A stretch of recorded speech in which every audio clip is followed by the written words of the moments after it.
Je suis Florence, j'ai 53 ans, je suis maman, je suis épouse, je suis diplomate des métiers.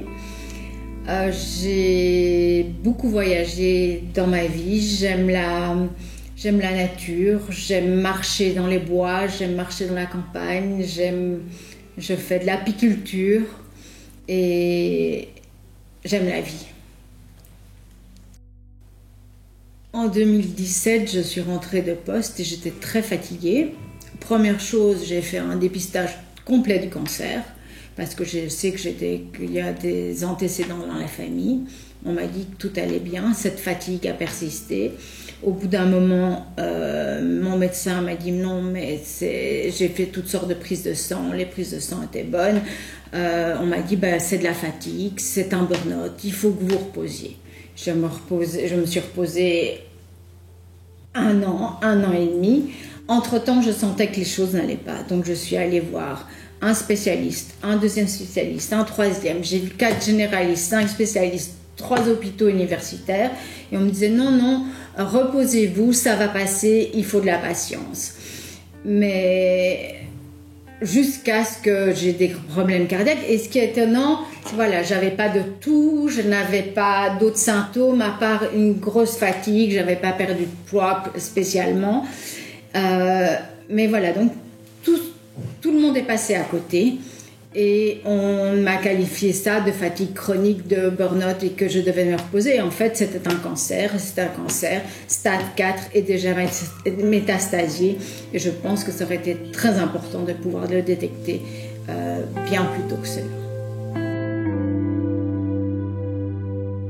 À 48 ans, j'ai été diagnostiquée d'un cancer rare du poumon au stade 4 et métastasié dans différentes parties du corps, mais principalement dans le cerveau. Oui, avoir un tel diagnostic d'une maladie aussi grave et aussi avancée, c'est un véritable tsunami dans sa vie, mais il faut trouver les voies, les chemins pour continuer à aller de l'avant. Et dans mon cas, la première chose très importante, c'est avoir une équipe médicale multidisciplinaire et vraiment experte dans ce domaine. Parce que vraiment beaucoup de personnes ont souvent un mauvais diagnostic, déjà une errance médicale avant, et même quand ils sont diagnostiqués, on ne leur propose pas les meilleurs traitements. Certaines personnes, dans mon cas, on leur a dit allez faire vos papiers, allez voir votre notaire, il vous reste 3 ou 4 mois de vie. Et voilà, moi je suis toujours 4 ans après, je suis toujours là et je suis prête à aller de l'avant. Mais il ne faut pas hésiter à demander un second avis. Le plus difficile dans ce parcours, c'est, je dirais, que tout d'un coup, on met les compteurs à zéro. On a reçu un diagnostic, la vie devient incertaine, elle devient fragile encore plus. Je pense qu'il y a déjà toute une partie qui est l'acceptation de ce diagnostic, l'acceptation de ce nouveau cheminement, l'acceptation de toutes sortes de choses auxquelles on doit renoncer. Moi, j'ai dû renoncer à travailler parce que j'en suis plus capable, tellement je suis fatiguée, tellement ce traitement est lourd. L'acceptation que voilà, la vie va probablement être plus courte que ce qui était prévu. Qu'est-ce qu'on en fait d'ici là? Comment on la vit pour le mieux? Et puis finalement, on peut tourner les choses aussi et se dire voilà, chaque jour que je reçois, chaque mois que je reçois, chaque année que je reçois, finalement est un bonus de vie. Est-ce que j'en ai fait? Qu'est-ce que j'en fais? Et est-ce que j'en fais quelque chose de positif? Voilà. À partir de là, il faut rebondir. Sinon, on tombe dans un marasme et on s'enfonce et on reste au lit avec des antidépresseurs. Mais si on dit, voilà, chaque jour que je reçois est un bonus de vie, j'en fais les meilleurs et j'y donne du sens. Sinon, on ne va pas de l'avant.